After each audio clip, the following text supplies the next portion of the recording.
तो पेपरों में आपका नाम दर्ज हो जाने से हमारी संपत्ति, हमारी जमीन और हमारी विरासत आपकी नहीं हो सकती है। ये बात तो इसलिए बता रहा हूं कि आपसे भी कुछ लोगों ने ऐसा कहा होगा। एक बात मैं और कहना चाहता हूं कि देखिए, जो धम्म के प्रति समर्पित है, अपने मिशन के प्रति समर्पित है, वो कभी विवाद नहीं करता, वो कभी झगड़ा नहीं करता। ये उसकी पहचान है।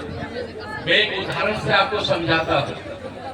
एक छोटा सा बालक था, 8-9 वर्ष का एक बच्चा था, और 2 महिलाओं ने उस पर दावा कर दिया कि ये मेरा बेटा है, ये मेरा बेटा है, ये मेरा बेटा है।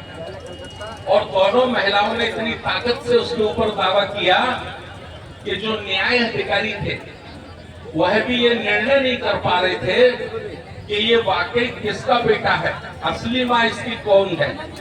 मामला राजा तक पहुंचा, राजा ने सुनवाई की, राजा भी चकित हो गए, वो भी फैसला नहीं कर पा रहे थे।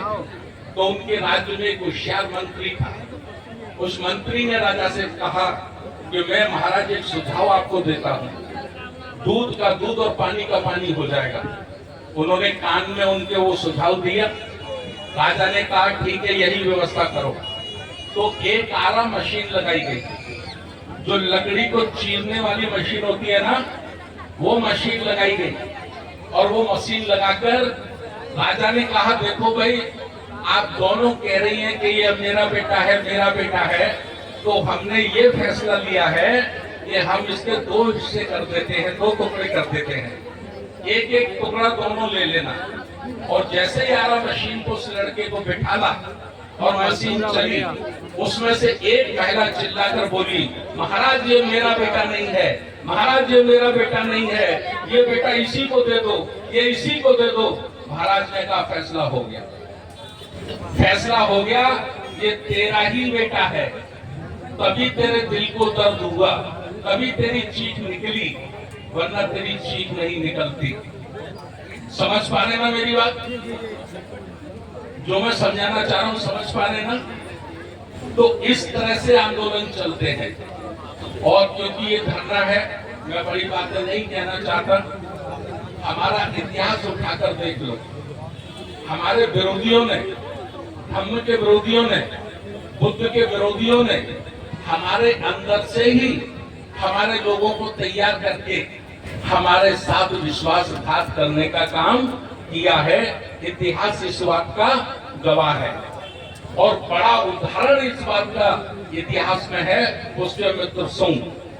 पुष्यमित्र सुंग पहले वो हमारा बना, हमारा बनने के बाद हमारे राजा का दिल जीता, और राजा का दिल जीतने के बाद वो सेनापति बना, और सेनापति बनने के बाद जब ताकत उसके हाथ में आ गई तो उसने अपने मालिक हमारे बौद्ध राजा का कत्ल कर दिया।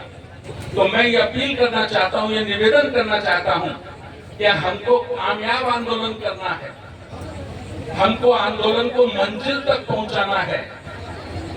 तो गैरों से ज्यादा हमें अपनों से सावधान रहने की जरूरत है। अपनों से सावधान रहने की जरूरत है, क्योंकि गैर हमारा ज्यादा बड़ा नुकसान नहीं कर सकते। वो तो सामने नजर आते हैं, वो तो सामने नजर आते हैं, लेकिन जो अपने बनकर प्रवेश करते हैं, अपने बनकर विस्फोट करते हैं, वो हमारा बड़ा नुकसान कर सकते हैं। अभी जैसे चला, मैं 9 तारीख को यहाँ दोबारा आ गया था, पहले रहा मैं 8-10 दिन। अभी चला कि भाई धरना स्थगित हो गया, धरना स्थगित हो गया है, बड़ी खत्म हो गया है। बड़ी अपमानजनक पोस्टें उस पर डाली गई, जिसे मैं नहीं कह सकता। एक सभ्य व्यक्ति अपने मुंह से उस अपमान पोस्टों को कह नहीं सकता, समझ रहे ना? मैंने फोन लगाया के बौद्ध जी को, के बौद्ध जी जो काउंटर पर बैठे हैं। मैंने कहा ये सब क्या हुआ है, कैसा सोशल मीडिया में चल रहा है? उन्होंने मुझे सारी बातें बताई, और जब सारी बातें बताई तो मेरी समझ में आया कि जब पाकिस्तान और भारत का युद्ध होने की कगार पर है, सारे कर्मचारियों की छुट्टियां निरस्त कर दी गई हैं, सारे प्रोग्राम, नेशनल इंटरनेशनल प्रोग्राम निरस्त कर दिए गए हैं। तो एक सवाल होता है कि जब हमारे दुश्मन से लड़ाई है तो पहले हमारा देश है, पहले हमारा देश है, ये हमारे देश का अंदर का झगड़ा है। इसको हम बाद में भी निपटेंगे, लेकिन पहले हमें देश के साथ खड़ा होना चाहिए। मैं एक बाबा साहब को स्लोगन से आपको समझाता हूँ।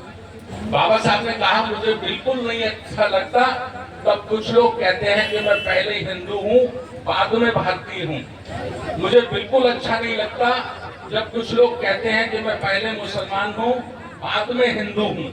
मेरा ऐसा मानना है, बाबा साहब डॉक्टर अम्बेडकर कहते हैं, मेरा ऐसा मानना है कि मैं पहले भी भारतीय हूँ और अंत में भी भारतीय हूँ।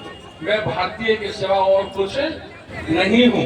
तो देश हमारी प्राथमिकता है, देश हमारी प्राथमिकता है, और ऐसे मौके पर हमें बहुत संवेदनशील होकर, बहुत गंभीर होकर निर्णय लेने होते हैं। जिंदाबाद मुर्दाबाद जुलूस रैली निकालने से ये समस्याएं बिगड़ती हैं। आंदोलन बिगड़ता है, आंदोलन समझता नहीं है। ठीक बात है ना? मैं किसी का नाम नहीं ले रहा, बिना नाम ले जागरूक करना चाहता हूँ। बुद्ध से, तथागत बुद्ध से उनके किसी अनुयायी ने पूछा कि बहुत छोटे में समझा जाए धम्म क्या है, बहुत छोटे शब्द में तो कैसे समझा जा सकता है? तो तथागत ने कहा, जागरूक होकर जीवन जीना यही धम्म है। जागरूक होकर जीवन जीना यही धम्म है। मैं आपको बताना चाहता हूँ कि कुछ लोगों ने लाखों लाखों रुपया अपने पर्सनल निजी खातों में डलवाया है पूरे देश से, पूरे देश से, भारत से ही नहीं, भारत के बाहर में जो हमारे लोग रहते हैं उनसे भी उन्होंने अपने अपने अकाउंटों में पैसा डलवाया है। और मेरी पूरी जानकारी है, उस पैसे में से 1 रुपया भी आज तक इस धंधे पे खर्च नहीं हुआ है। 1 रुपया भी उस पैसे में से इस धंधे पर खर्च नहीं हुआ है। नहीं तो वो जो विरोध करने वाले लोग हैं वो अपने 3 महीने का, 4 महीने का बैंक अकाउंट सार्वजनिक करके बताएं कि उनको कितना चंदा मिला है। तो भाई ये समाज, हमारा गरीब मजलूम, रिक्शा चलाने वाला, खेत में काम करने वाला, अपने बच्चों का पेट काट काट कर इधर पैसा दे रहा है। ये किसी का धंधा करने का धरना नहीं है, ये किसी का बैंक अकाउंट भरने का धरना नहीं है, ये समाज का आंदोलन है और समाज के लिए ही चलना चाहिए। मैं तो, मुझे पूज्य भंते चंद्र कीर्ति जी ने बोलने का मौका दिया है, मैं पुनः फिर अपील करना चाहता हूँ, एक एक कदम फूंक फूंक कर हमें अपनों से रखना है, गैरों से ज्यादा खतरा नहीं है। फिर बता रहा हूँ, इतिहास इस बात का गवाह है, आप 5,000 वर्ष का इतिहास पढ़ लीजिए। गैरों से बड़ा खतरा नहीं है, बड़ा खतरा अगर कहीं है तो अपनों से ही है।